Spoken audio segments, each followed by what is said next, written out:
Hello అందరికీ. ఈరోజు నేను పెసరట్టు వేయబోతున్నాను.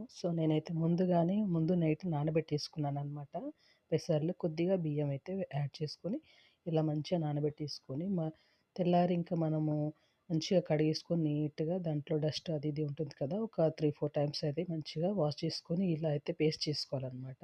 ఇందులో కొద్దిగా పచ్చిమిర్చి, అల్లం కొంచెం సాల్ట్ వేసేసుకొని, ఇలా పేస్ట్ చేసుకోవాలి. మిక్సీ పట్టేసుకున్న తర్వాత వెంటనే మనం ఇంకా ఒక పాన్ తీసుకొని దాని మీద మనం ఇలా దోసలాగా వేసుకుంటే గనక చాలా బావుంటాయి ఈ పెసరట్లనేవి.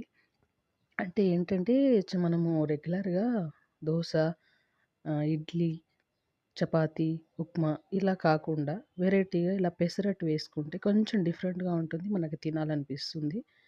అందుకే ఇది ట్రై చేశాననమాట. పిల్లలు కూడా చాలా చక్కగా తిన్నారు. ఏంటంటే వాళ్ళకి కొంచెం వెరైటీగా అనిపించింది. ఎప్పుడు రొటీన్‌గా కాకుండా ఇలా వెరైటీగా చేస్తే వాళ్ళు కూడా ఇష్టంగా తింటారనమాట. ఇంక మనము వాళ్ళని రిక్వెస్ట్ చేయాల్సిన అవసరం కూడా ఉండదు. తిన్నానా అని చెప్పేసి. ఇదైతే బాగా తిన్నారు. మంచిగా నచ్చింది వాళ్ళకి. నాకు కూడా చాలా హ్యాపీ అనమాట. ఎందుకంటే వాళ్ళు హ్యాపీ అయితేనే కదా మనం హ్యాపీ. వాళ్ళ కోసమైతే నేనిలా పెసరట్టు చేశాను. ఇంకా వాళ్ళకి స్కూలుకి పంపించిన తర్వాత నేను కూడా వేసేసుకొని తినేసాననమాట. Thank you so much.